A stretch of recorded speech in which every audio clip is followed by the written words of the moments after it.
Welcome to another episode of On the Mic with Ed. You are here with myself, Maria Ortiz, and co-host Dr. Zoe Ross-Nash. We also have Jessica Setnick with us today, a registered dietitian and certified eating disorder specialist, and we're going to be talking about your inner eater.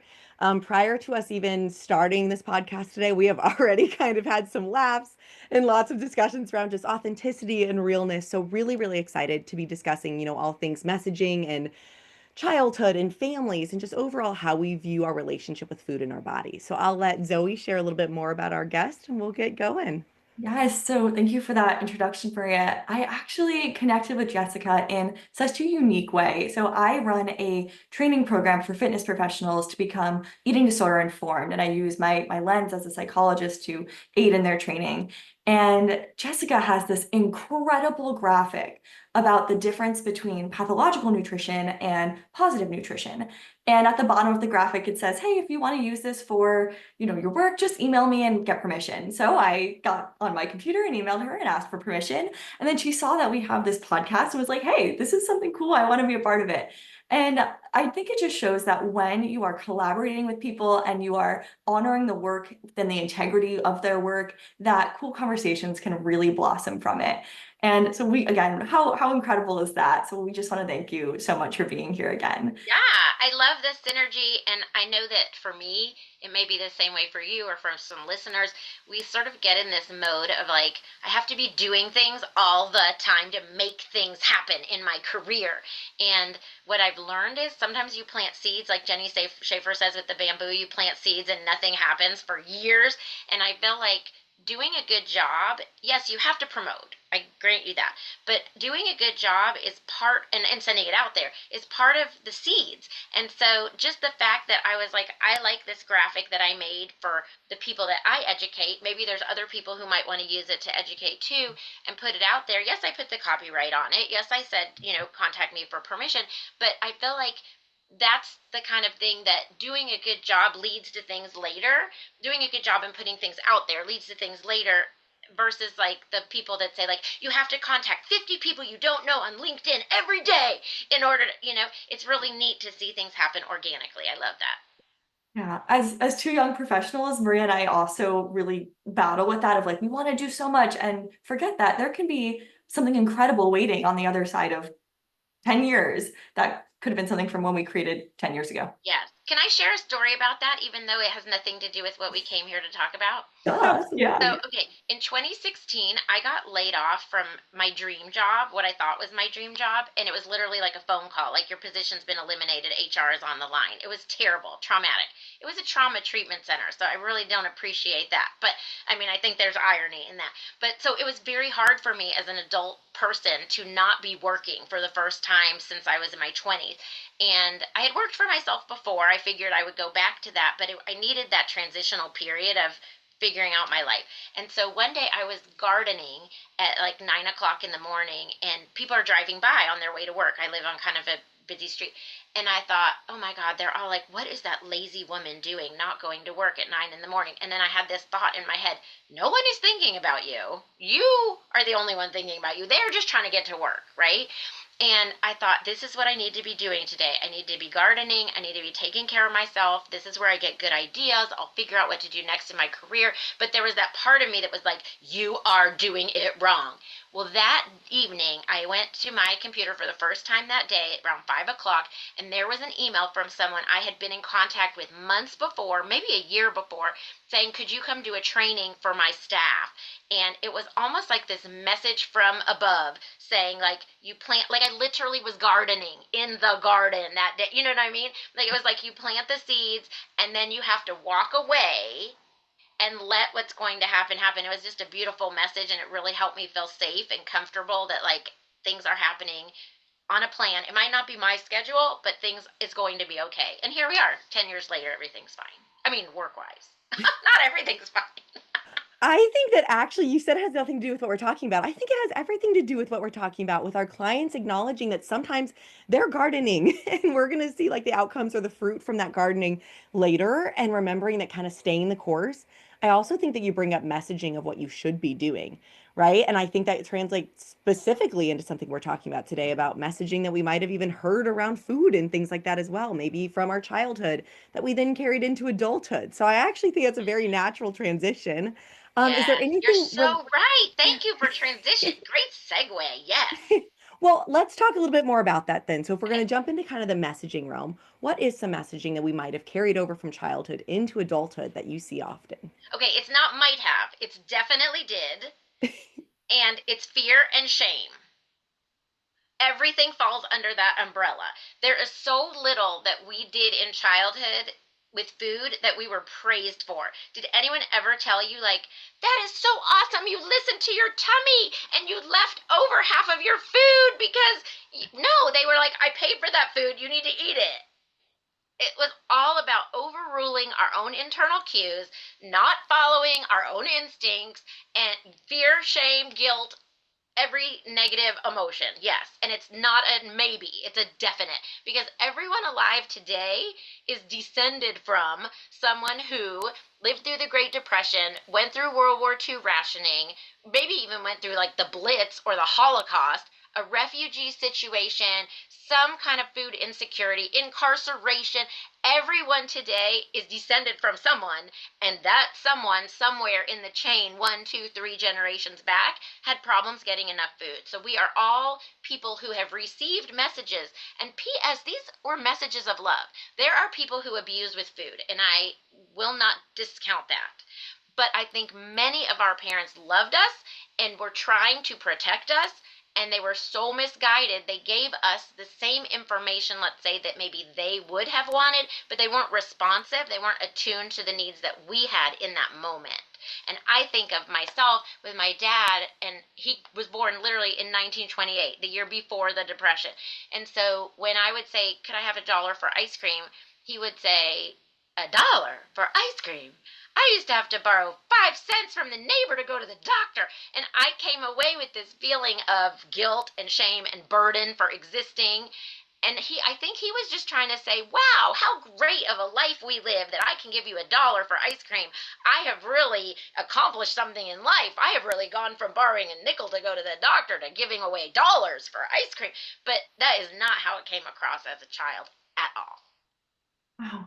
The intergenerational traumas that have just descended into ourselves from a cellular level, from a societal level, is so salient. I never thought about it from that perspective. So when you have clients or people, just helping them to begin to conceptualize their eating habits as their own, tell me more about how that can be shaped from culture. We talked a little bit about family, but what about, yeah, culture and peers? Oh my gosh. Okay, so we all wake up every morning thinking, I am going to make choices. I choose either to have, I don't drink coffee, but I'll just use that as an example. I choose to have coffee for breakfast, or I choose to make my own coffee, or I choose to get coffee at Starbucks, or I choose to have a donut with my coffee, or I choose to make myself an English muffin with peanut butter and jelly, or I choose to have an English muffin with butter. Like, we believe that we wake up making like completely free choice, and therefore any choice we make that we're disappointed in or regretful about later, or doesn't mesh with our idea of what society thinks we should have eaten, we're wrong. It's like this very individual willpower issue or bad choices issue or bad judgment issue. Wrong, wrong, wrong. It's kind of like in The Devil Wears Prada, if you saw that movie where oh my gosh, I can't think of her character's name. All I can think of is Meryl Streep. But Meryl Streep says to Anne Hathaway, like, you think you picked that blue sweater, but that blue sweater only got to you because of this other decision that were made way over your heads. And that's how it is with food. The fact that there's a Starbucks within driving distance of your house, if you have a grocery store within driving distance of your house, or you get your food at a convenience store, the foods that are in your grocery store, in order for you to buy them, whether there are gluten-free foods available in your grocery store, like, there are so many pieces of this food decision puzzle that we think are our free choice that are all put on us before we even woke up this morning. I mean, even what we think of as food. Is a grasshopper food or is a grasshopper not food? This is all cultural, societal, familial. I mean, the whole thing is laid out before we even woke up this morning, maybe before we were even born. So the idea that we have this free choice and if we make a mistake, then it's all our fault is a total fallacy. We have to really look back to where we came from and think about how we got these ideas about what is right, what is wrong. So it's a huge issue, and what I find people are tempted to say, whether they really believe it or not, is that happened so long ago that's not affecting me.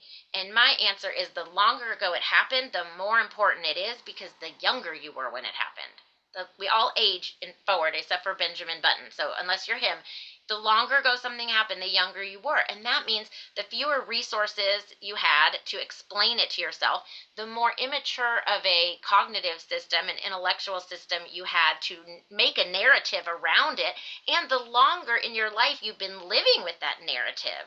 So it's really crucial. The messages we got even before we were verbal are important in the decisions we're making now. So again, it's like this idea that I made a bad decision about what to eat. We need to really look back at how you even got to be this person in this situation you are now.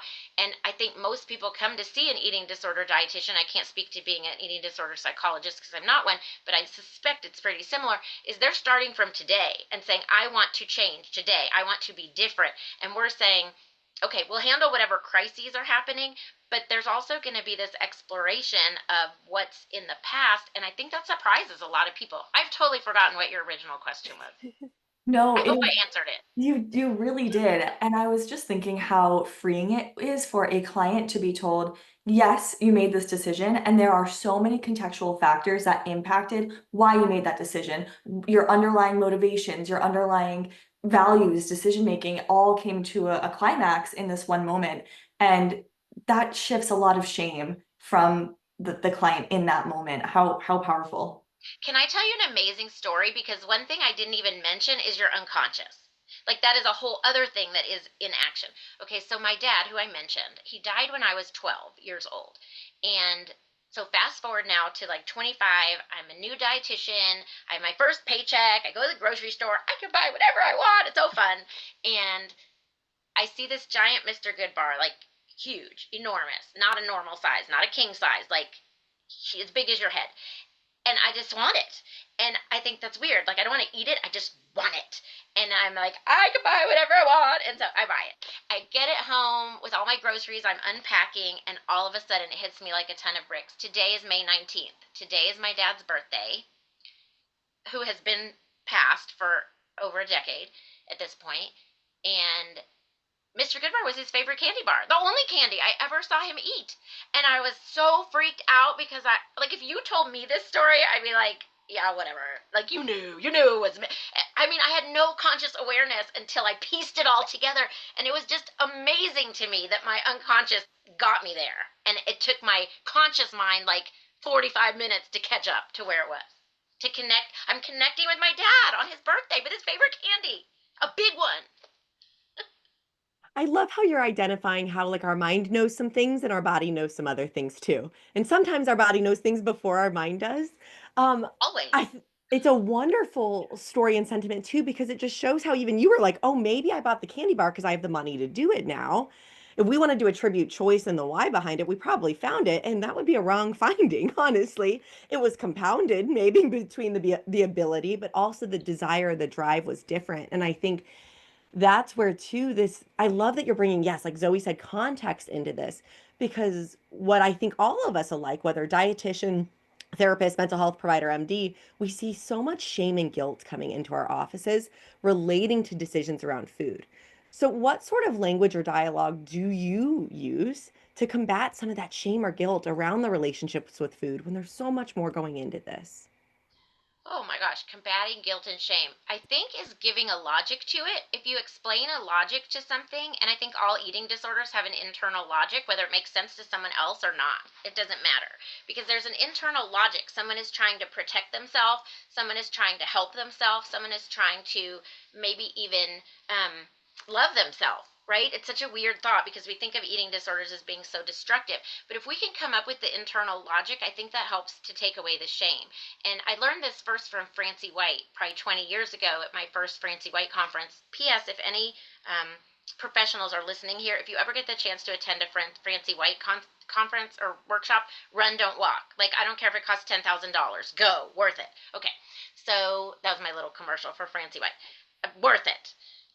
So one of the things that she said was, she kind of phrased it like this: if I thought eating a cookie was going to make me fat, and I thought being fat was going to make me not loved, I wouldn't eat a cookie, right? So let's follow this progression of this. There's some thoughts to break apart here. Is a cookie going to make you fat?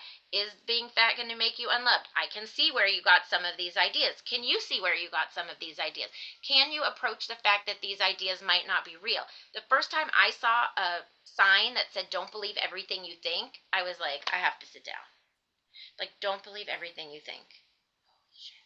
Like, the fact that you can have these thoughts and then you can choose whether to believe it or not. It's like, who's the me here? Who's the I, right? And so my best strategy for professionals and individuals when it comes to this guilt and shame about thoughts, food, bodies, etc., is note cards. And I know that's so old-fashioned to actually get a pack of index cards and 2 different color pens.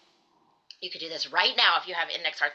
But on one side of the cards with some beautiful color, pink, purple, blue, sparkly glitter pen, whatever, right? Write those automatic thoughts that you get. Cookies make me fat, or fat people aren't loved. And I'm using fat as like the reclaimed word, right? So not as a negative at all. Almost the same as saying brown-haired girls aren't popular, blondes have more fun. Whatever the automatic thought is, put those down on one side. And then on the other side of the card, the goal is in a different color to write an alternative thought. And I found that most of my clients will want to say something like, okay, so let's say chocolate chip cookies make you fat. On the other side, they'll want to say, chocolate chip cookies don't make you fat, or chocolate chip cookies give you energy. Well, that's not an alternative thought. That is just the opposite. Okay, which is fine, I guess. It could work for purposes of this, but my goal in coming up with an alternative thought has actually 3 parts. One is it cannot be guilt or shaming. The second is it acknowledges this is a thought and perhaps even where you got it, and it has a message of hope or an action item. I'm saying this really fast, I know. You're going to have to slow it down to follow along if you're listening. But so your alternative thought for cookies make you fat could be any number of things, but I'll just give an example. This is a thought that I've had for a long time, or this is a thought, or this is an idea I was told by my camp counselor, or anything that acknowledges it's a thought but isn't shaming. And then what's the hope or the action item? I'm working on it with my dietitian. This is a thought I got from my camp counselor. I've believed it for a long time. I'm trying to open my mind to other thoughts. This is a thought I've had for a long time. What I'm learning is that cookies provide my body with energy, and I hope to believe that someday. So you're sort of addressing the fact that I was not born with this thought. This thought is not a fact. It's simply a thought. And the tricky part, I don't know if I like the word tricky, because I don't know, I'm not trying to trick my own brain. It's not like that, but it sounds a little manipulative. Is, let's say that you're my client and you're like, but I don't believe that other thing you said, that thing about the camp counselor and how maybe someday, I just believe that cookies make you fat 100%. I'm okay with that.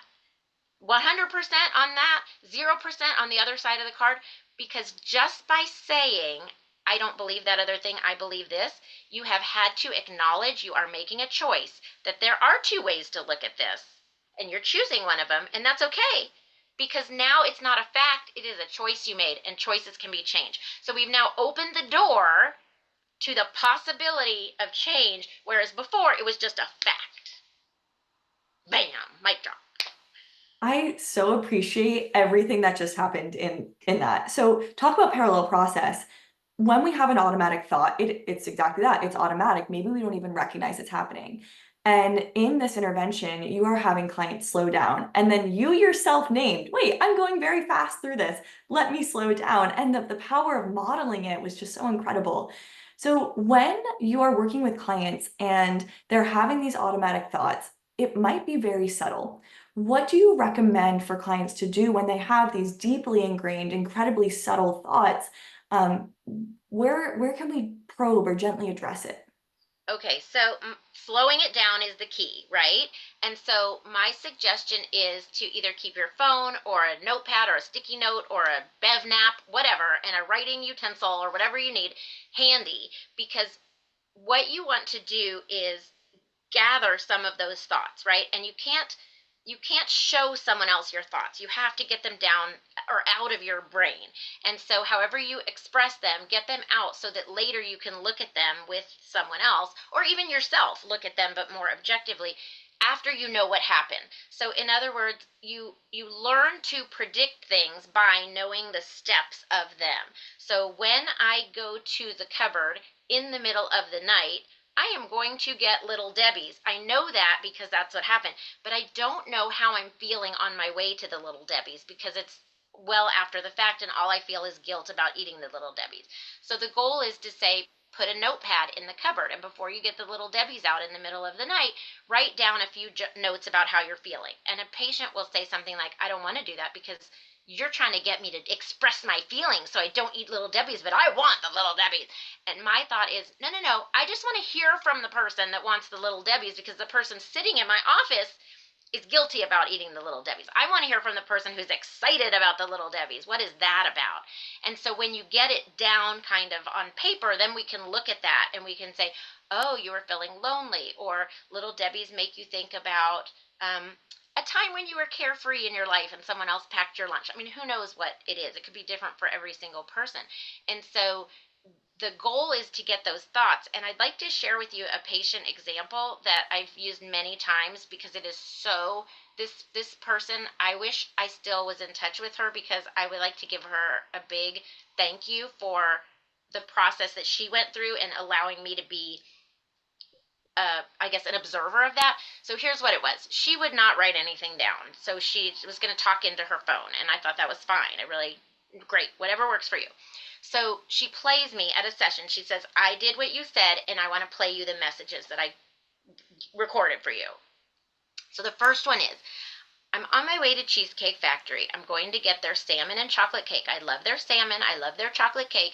You said I should get what I'm craving and what sounds right to me in the moment. So I'm going to get that. So that was the whole message. Second message. Okay, so I'm doing what you said. I'm driving to the Cheesecake Factory and I'm thinking about why do I want salmon? Why do I want chocolate cake?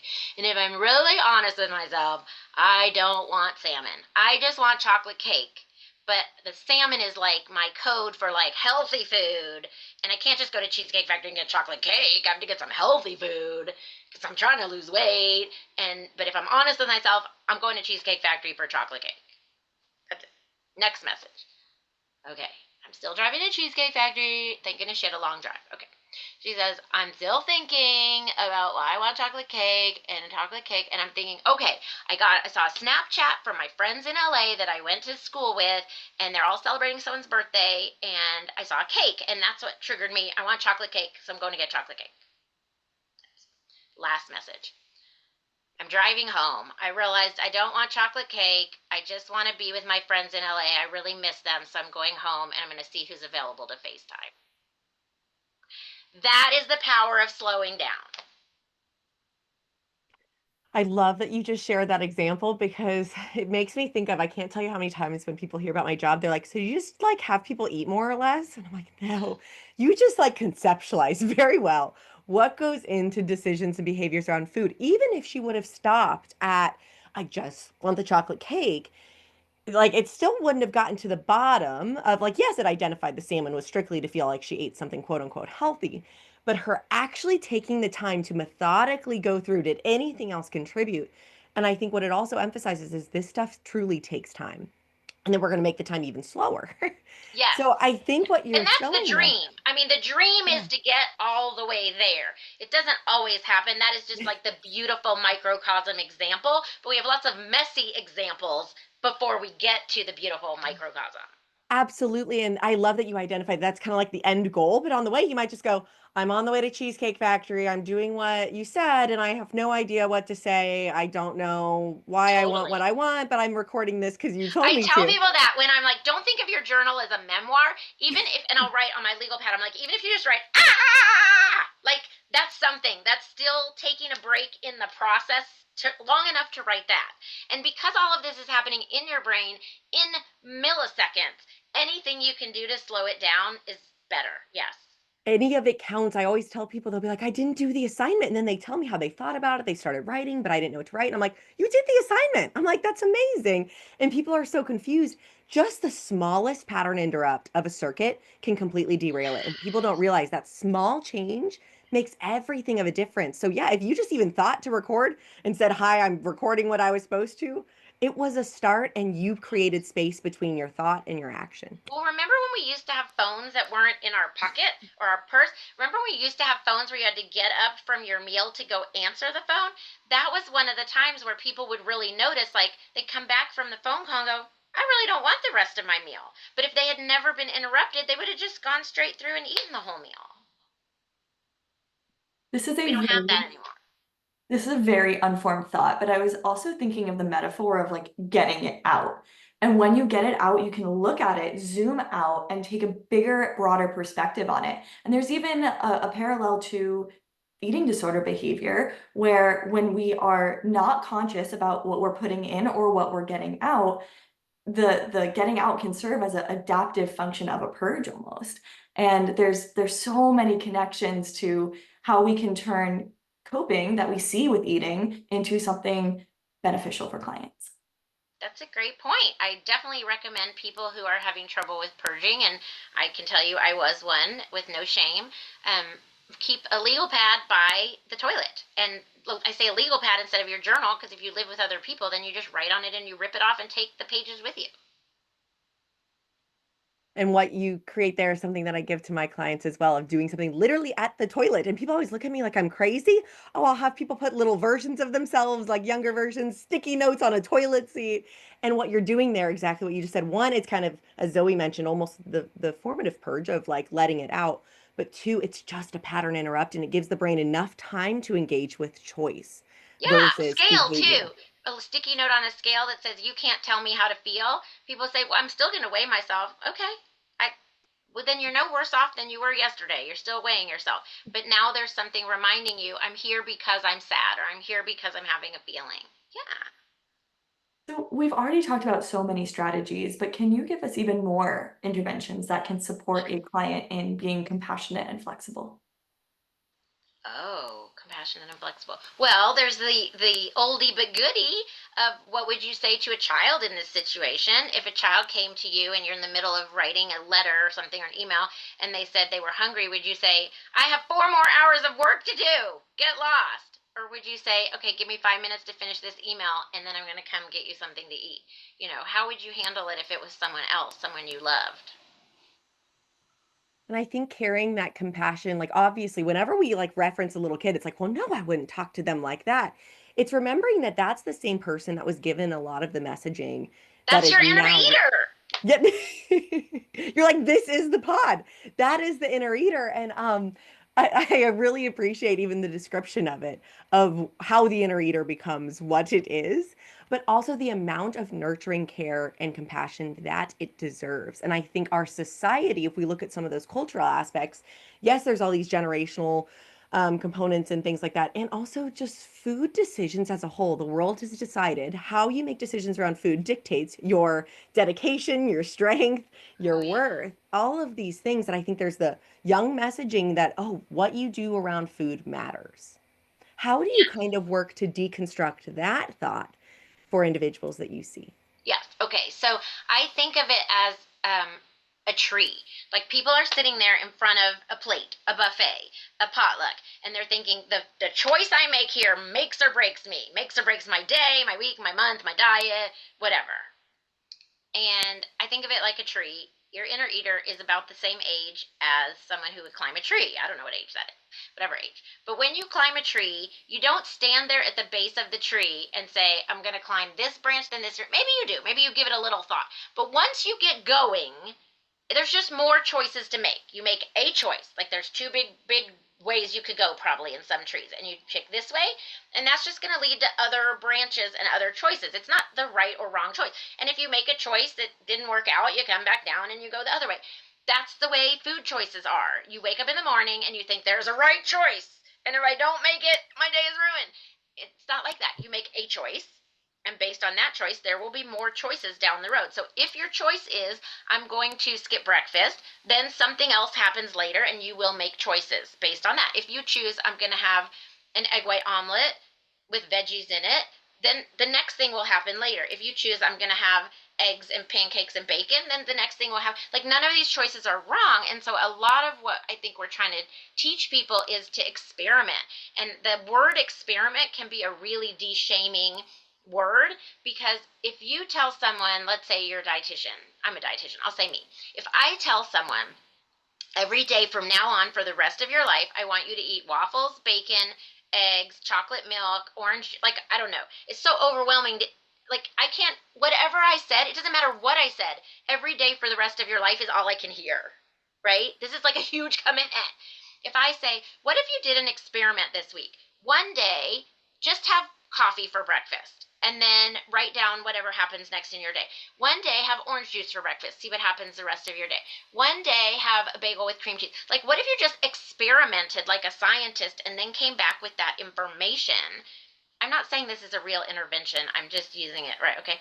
But the idea now has become, I'm going to try things.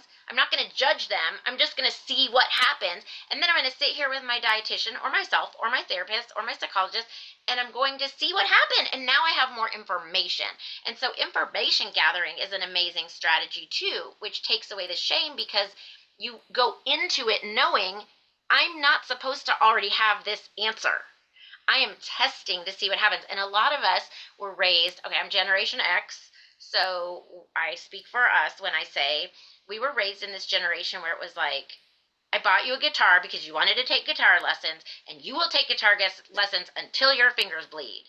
Like, even if you have no ability to play the guitar. Or we signed you up for soccer, so you're going to do soccer until you're dead. Like Andre Agassi with the dragon and how he had to, like, hit like 1 million tennis balls a day or whatever. Like, this is, our parents wanted us to excel at something. And so we do not have the idea of, I could try something and say, playing the flugelhorn isn't for me. And I could then try the xylophone. Like, that is not in our repertoire. And so the idea that I could try having a donut for breakfast, see how it goes. I could try having a bagel and cream cheese for breakfast, see how it goes. I could try having an omelet for breakfast and see how it goes, is like new information for people my age. Maybe your age too, but I don't know what your age is. But I can tell you, in my generation, it was like this idea of like, just eat one pea and try it. We knew what was going to happen. Once you eat one pea, you're doomed, because they go, you ate peas last time. Or when they would say, come swim to me in the pool, you'd swim, and they keep backing up. Like, this is the way we were raised, is that I am going to get tricked into doing something forever. And so the idea that you could just try something and say, I didn't like it. So sometimes I actually give people a chart where it says, like, if you're trying a new food, it literally says, how did it look? How did it smell? How did it feel in your mouth? How did it taste? Did you swallow it? Like, would you eat it again? Would you eat it if you were on a desert island? Would you eat it if it was your choice? So that literally we can have this conceptualization of, I am giving you choices. Now, granted, you are an adult. No one has to give you choices, right? But we're still operating out of that inner eater, that child who was like, if I eat one pea, they're going to make me eat the rest of my peas. Or if you're in my husband's generation, which is a generation older, like a really old Generation X, he had to actually sit there with the mashed potatoes overnight, like fall asleep with his little head on the table, because he didn't want his mashed potatoes, or he didn't want the huge amount that his parents put on his plate. And here they are thinking, we love you and we're trying to teach you good messages. That's what abusers do, is they tell you they love you while they are doing mean things to you. So we experience this food abuse at the hands of people who really loved us, and our inner eater is suffering. Again, I hope I answered your question, because I definitely went down a road. No, it was incredible. Marie, say something. Oh no, Oh, it was right. We're talking about how to take the shame away from food. Okay, so here's another thing. One day early in my marriage, I was baking cookies. I have no idea what the reason was because it does not matter at all. My husband comes by and he goes, "Who's coming over today?" And I said, "Nobody's coming over." And he said, "Okay, but who's coming over?" And I was like, "I speak English. I hear the words that you're saying, but like the meaning is not." And he goes, "Someone's coming over, right?" And I was like, "Maybe, but what? I didn't invite it. What are we talking about?" And he goes, "Cookies. You're baking cookies." I'm like, "I am baking cookies." He goes, "So who's coming?" I'm like, "What?" He goes, "Well, my mom only baked cookies when people were coming over." I was like, "Oh." I, and again, I don't remember why I was baking cookies, but that was not the reason. And he said, "Yeah, I mean, I always remember, like, I'd want these cookies." And my mom would be like, "No, those are for company." And I said, "Okay, well, the cookies are baked. Here's a plate. You can have as many as you want." And I gave it to him, and he went and watched TV and ate a few cookies. Now, granted, he's not overcoming an eating issue, or he might have, like, binged on the cookies and eaten all of them or whatever. But for him, I was like, we're healing the inner eater, right? I made cookies for you or for nobody or for no reason, but you can still have some. And so it's those kind of experiences that have led me to believe the things that we carry are so early that we don't even realize that's not how it works in everybody's home, right? My husband literally saw chocolate chip, like Pavlov's dog, saw chocolate chip cookies. Ergo, people are coming over to my house. And this like did not compute for me at all. So these are the kind of things that we can't even get to because they're so deep down until we're having these conversations. And so in Healing Your Inner Eater, we talk about what are the earliest messages that you remember around food. We talk about what are the eating experiences of the people that you remember. And in my last Healing Your Inner Eater, someone, when we asked for volunteers if they'd be willing to share, she said, "I think I have something that is different from what anyone else has shared." And she was right. She said, "My parents grew up poor. That's not so different. And my father became a doctor and very financially stable." She said, "My parents thought of," she said, "I grew up in the 90s and the epitome of like yuppie child feeding was Lunchables." She said, "I was sent a Lunchable to school every single day because that was my parents' vision of we made it. Like we can buy this packaged food for our kid. Our kid is going to enjoy the fruits of capitalism." And she said, "It was not until I was in college that I learned how to cook even a chicken breast. And a roommate had to teach me how to cook a chicken breast because not because my parents were trying to screw me up for life, right? By not teaching me literally how to use a can opener. They literally thought that they were gifting me this beautiful gift of being affluent and being able to afford packaged food." And So she only because we were talking about this stuff does it come up, right? This is not in the forefront of her consciousness every day. She's not thinking about it. You have to have someone ask you or ask yourself. I think too, what you bring up is the idea of being inquisitive or curious about your food decisions and where they're coming from and why. It also makes me think of you brought up a really excellent example of like the gosh darn it, I played for guitar or I paid for guitar lessons, so you are going to play guitar. I also think one is it's because of the idea of like we paid for it, so it's happening, or I said so, therefore. I also think there's an immense amount of pressure in this world to have a very concrete sense of identity. I am a guitar player. You can't have a Oh, concrete sense if you stop at guitar and then you try the xylophone and then you didn't like that, so you tried clarinet. What identity do you get to report to this world?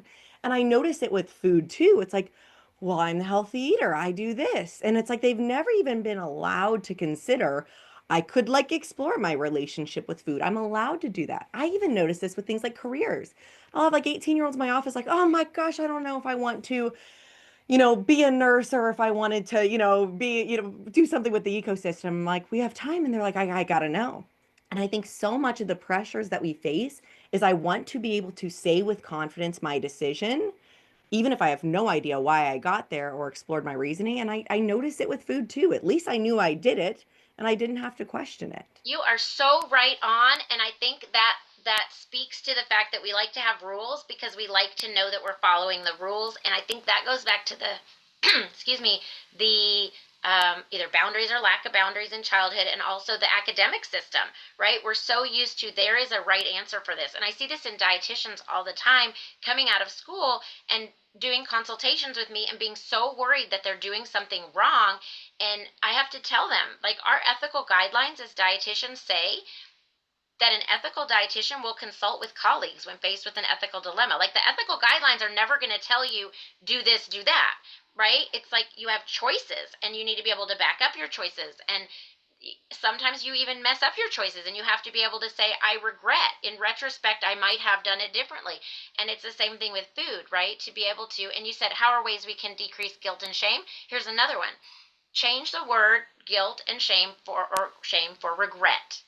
So let me give you a non-food example, okay? I went snorkeling, and then I had lunch, and then I went snorkeling again, and I got a beet red sunburn on my back. And I thought, oh my God, I forgot to reapply sunscreen. Everybody knows after you go swimming, you're supposed to reapply sunscreen, la la la la la. I'm a screw up. I'm going to have skin cancer. Like, this is where my brain goes. Everyone's going to know that I didn't reapply sunscreen. Like, why would I feel ashamed of that? I don't know, but I did. And then in my head, I thought, okay, I'm going to do the thing that I do with my patients, because if you can explain anything as an eating disorder, I can understand it. So I said, what if I just change it to regret? I regret that I didn't reapply sunscreen. Well, that opens a whole new door, right? I'm ashamed means I can't talk about it. I have to hide it.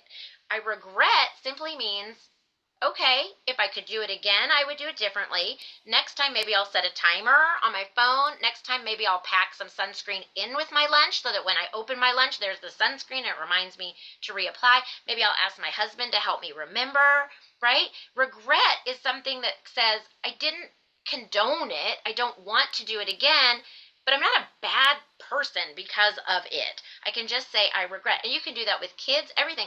I regret that I didn't bring the snack that you wanted. You know what? We'll get one when we get home, but we don't have it now. I know it's sometimes disappointing. Like, regret is so powerful because it takes away that, like, I'm a terrible parent. Like, anything that's guilt or shame kind of shuts our problem-solving ability down, because it's just like, no one can know this about me. And someone once asked me, how did you learn to be authentic? Like, how did you learn to operate without shame in the world? And I thought it through. Like, it was a real question. I thought, I think it came from 20 years of sitting across from people telling me what they were ashamed of, and realizing, like, that is no big deal. Maybe the same things I'm ashamed of are not a big deal either. Like, someone would say something like, okay, I'm not really vegan. I just have to pretend to be vegan because I don't like chicken on the bone. And I didn't know how to say that without hurting my aunt's feelings. So I just said I'm vegan. So now for the rest of my life, I have to be vegan. And, like, stuff like that, you hear stuff like that. And I'm like, maybe the shit I'm carrying around is, like, just as unfounded. I won't say stupid, but I'll say unfounded, you know? And that's because that's the thing. That's what we do to ourselves with food. Like you said, we identify with food because we want to have a rule. And so therefore we are guilty or shameful when we don't follow the rule, instead of saying, maybe that rule came from an earlier time in my life, or maybe that rule was useful in that one moment, or maybe that rule is something that someone else gave me, and I'm ready to say, no, I don't want to do it that way. But here's the thing about those intergenerational rules. It's not just guilt and shame, it's betrayal. Are you betraying your ancestors? Are you betraying the way that things have been done for generations? And I don't know if anyone listening happens to be Jewish. I happen to be Jewish, and I was asked to give a talk on Hanukkah and eating disorders to a group of not Jewish eating disorder professionals. And so I brought okay, sorry, I have to interrupt myself to say I'm having, like, a big super ego attack that I'm talking too much. Is this more than you wanted to know? No, this is great. We do have to start wrapping up because we're almost at our hour point, but I'm very curious about Okay, this. I'm going to tell my story, and then I'm also going to tell you total inner childhood wound being healed right now, because I had undiagnosed ADHD when I was a kid. I have diagnosed ADHD now, treated. It's not my Vyvanse isn't working very well, but when I was a kid, a theme was, it's not your turn, Jessica.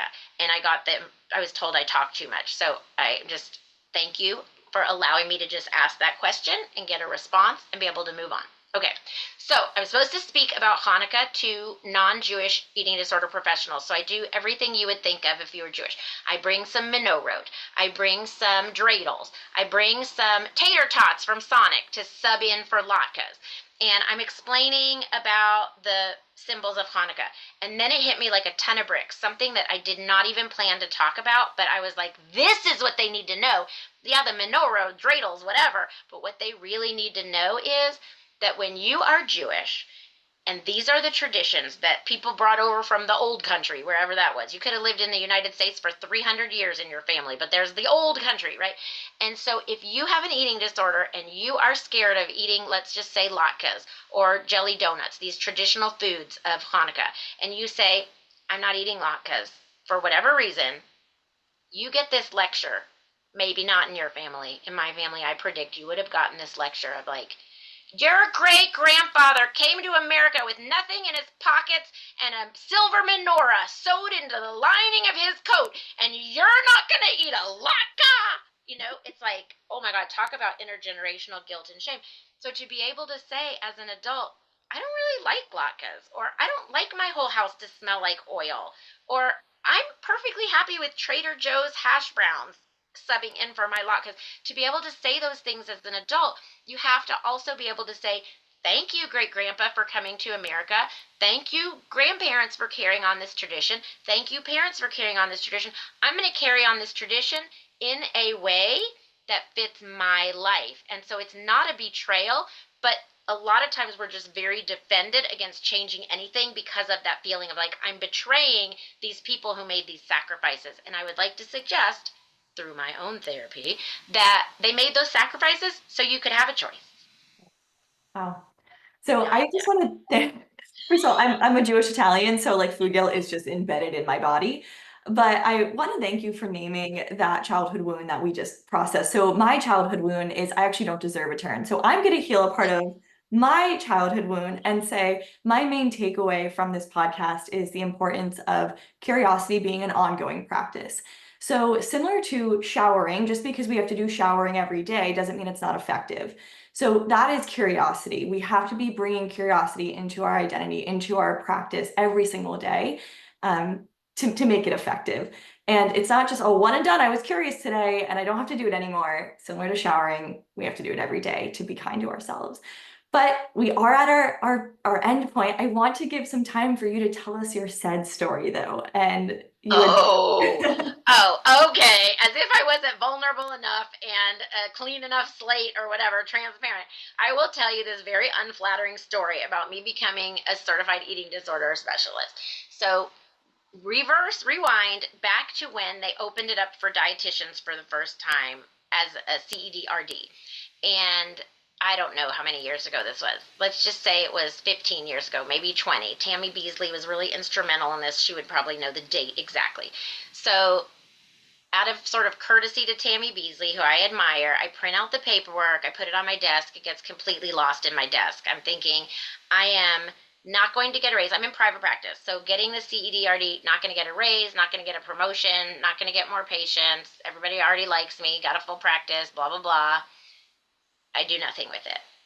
And then one day, a few months later, oh, and back then, by the way, all you had to do was fill out the paperwork and send in a check. There was no test, no courses, nothing. Literally, paperwork, resume, check. Okay. So I am just reading my email one day, and this dietitian is giving a talk.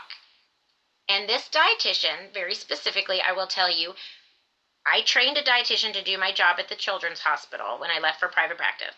That dietitian then left and trained this dietitian. So this is like, if we're in a sorority, this is like my little, okay? And she's giving a talk somewhere, and out of curiosity, I click on it, and it says in her bio, and we'll just call her Jane Doe. Jane Doe is the only certified eating disorder dietitian in the state of Texas. And my inner child goes, not after today! And I found that paperwork, filled it out, and sent it in the mail, and that is how I became a CEDRD. I am not proud.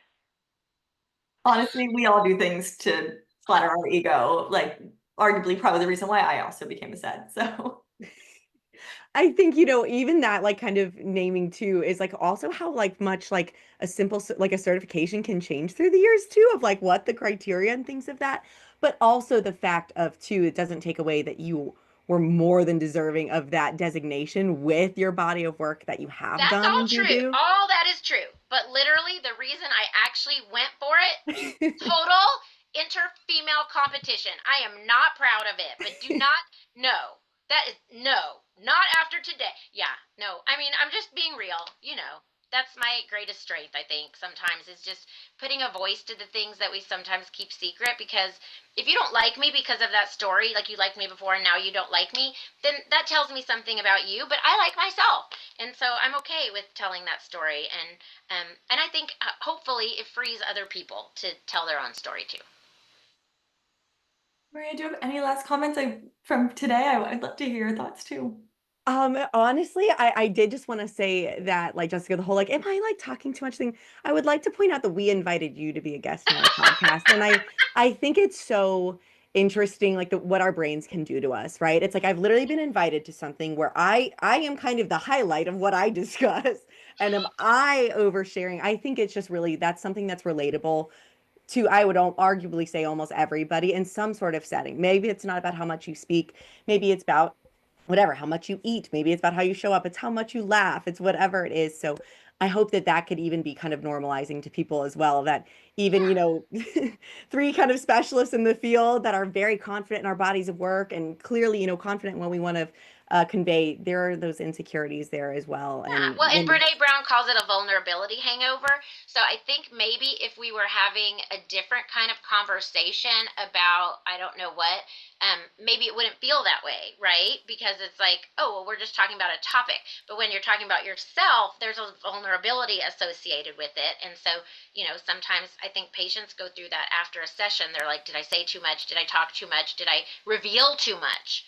Right? And so I'll have to listen to the recording and see what was I talking about in that moment and what triggered that for me. Or was it the fact that I noticed that we're getting short on time and I'm very triggered by if I'm the last person that talks and someone goes, well, we have to wrap up while I'm talking. Like, I would rather get in front of that and be like, do I need to stop? Because somehow that feels less punitive to me than someone being like, I hate to interrupt you, but you've gone over time. Like, it's so I'm actually going to listen back and see what was happening when I said that, because that might be an interesting clue for me of what triggers my insecurity. Because you're absolutely right. At the professional me is like, you invited me here, I'm going to say what I have to say. But then that inner Jessica that felt shame about it's not your turn, Jessica, or don't interrupt, because I had a neurodivergent condition that is now treated mostly. It'll be interesting to see. Well, thank you again Thank you. for sharing your wisdom and talking about a topic that we really haven't spoken much about. This inner eater concept is very, very powerful. But let's wrap up for today. So wherever you are, whoever you are, take a seat with us. All righty, let me stop filming.